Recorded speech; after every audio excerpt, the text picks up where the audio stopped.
सर्वेभ्यः नमो नमः।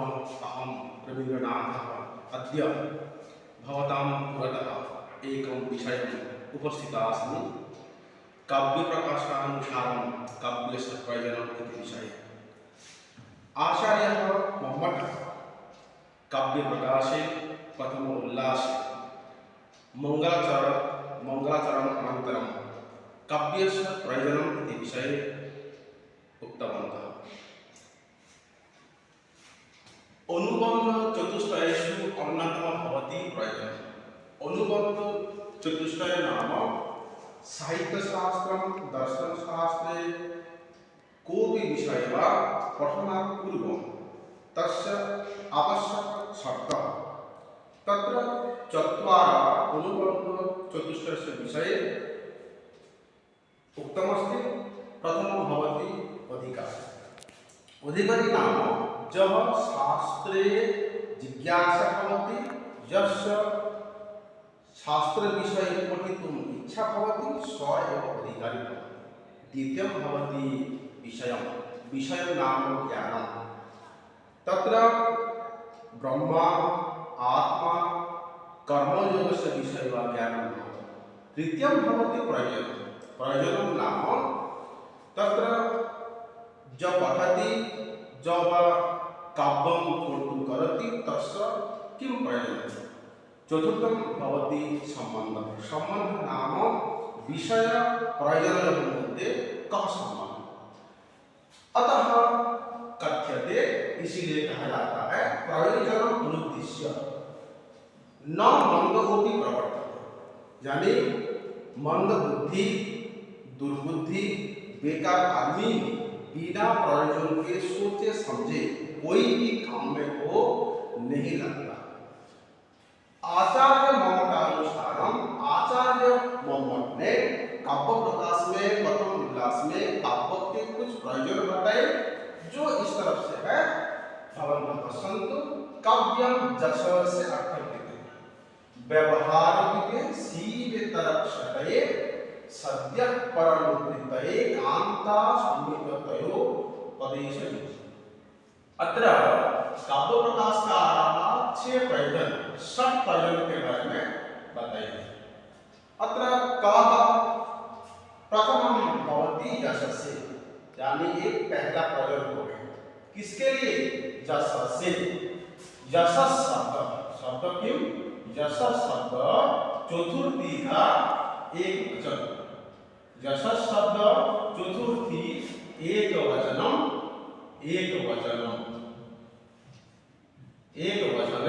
यशसे, यानी यश के लिए। यानी काव्य हम किस लिए पढ़ेंगे ना? पहला है यशसे, यश के लिए पढ़ेंगे। दूसरा अर्थकृते, ये हो गया आपका दूसरा प्रयोजन। यानी अर्थ के लिए, संपदा के लिए, धन के लिए। अब मूल शब्द है अर्थकृत। मूल शब्द क्या है? अर्थकृत। इसका चतुर्थी का एक वचन है अर्थकृते। अर्थकृत शब्द का चतुर्थी का एक वचन है अर्थकृते, यानी अर्थ के लिए। ये सारे जितना भी शब्द प्रयोग हुआ है सब चतुर्थी का एक वचन में ही प्रयोग हुआ है। तीसरा है व्यवहार विधि। मूल शब्द है व्यवहार विधि। मूल शब्द है व्यवहार विधि। इसका चतुर्थी का एक वचन है व्यवहार विधि, यानी व्यवहार विधि। चौथा है सीवे तरक क्षति। मूल शब्द है सीवे तरक क्षति। इसका चतुर्थी का एक वचन है सीवे तरक क्षति। सीव शब्द का अर्थ भवति मंगलम। और इतर मतलब अमंगल, मंगल के छोड़ करके, यानी अमंगल यानी मंगल के छोड़ करके जो भी है उनका नाश। क्षति का मतलब है नाश करना। काव्य पढ़ने से हमें लाभ हो ना हो, लेकिन अमंगल का नाश जरूर होगा, इसमें बताया गया। पंचम प्रयोजन भवति सद्य परनिवृत्त। मूल शब्द है परनिवृत्ति। चतुर्थी का एक वचन है निवृत्त, यानी आनंद की प्राप्ति। कथम आनंद ना तुरंत, सत्य यानी झटिति शीघ्र। ये नहीं कि आज आप कोई काम किए 2 दिन बाद के बाद कुछ फल मिलेगा, लेकिन काव्य ऐसा है जो पढ़ने के बाद तुरंत आपको आनंद का प्राप्ति होगी।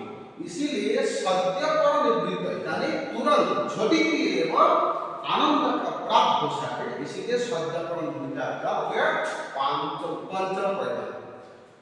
लास्ट प्रयोजन है कांता सम्मित तयो उपदेश युजे, यानी मूल शब्द है कांता सम्मित तयो उपदेश युज, चतुर्थी का एक वचन है युजे, यानी ये हो गया आपका छठवां प्रयोजन। यानी कांता, कांता वो है जो आपको सबसे ज्यादा पसंद जिसमें है, जिसका बात आप कभी टाल नहीं पाए, वो है कांता।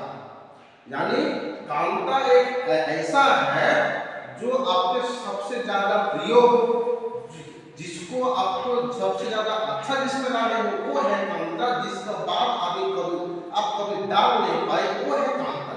यानी काव्यों का उपदेश भार्या मत ना, पत्नी मत ना, पत्नी भार्या का बात आप कभी कभी टाल भी सकते हैं, लेकिन कांता का बात आप कभी डाल नहीं सकते। इसलिए कांता जैसा जिस तरीके से आपको उपदेश देती है और आप उपदेश को मान भी लेती है, उसी प्रकार काव्य से आपको जो उपदेश मिलता है वो कांता का, यानी उसका बात आपको भी टाल नहीं सकते।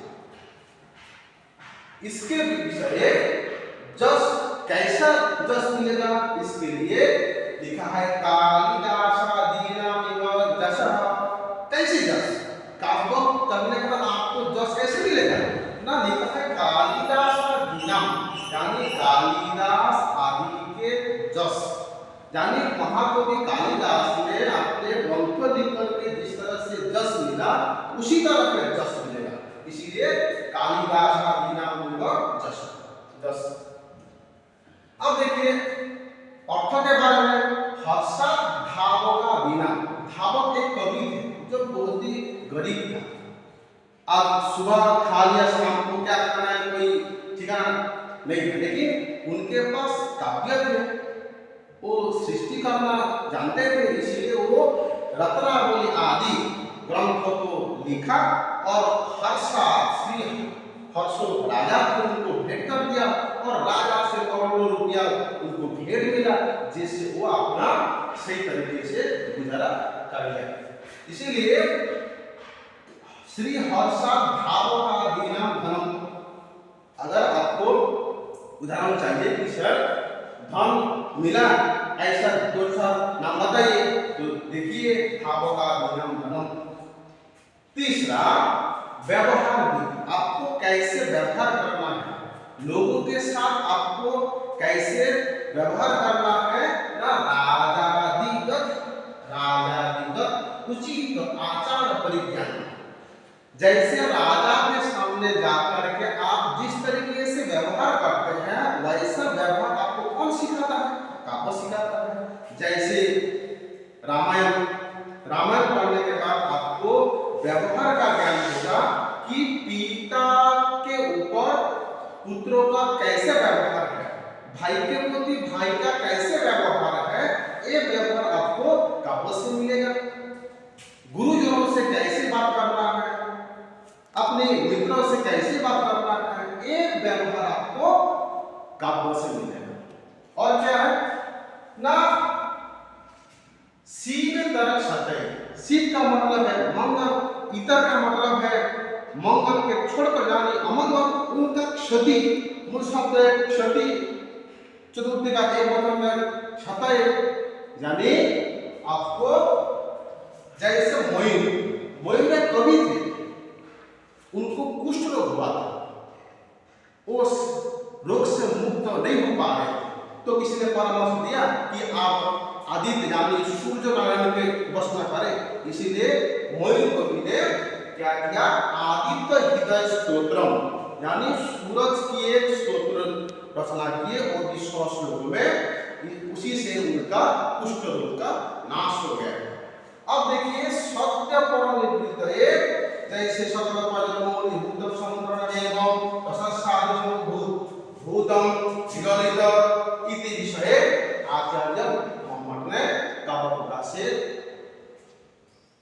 उक्तम् इति उक्त्वा अहं विरमामि। धन्यवादः।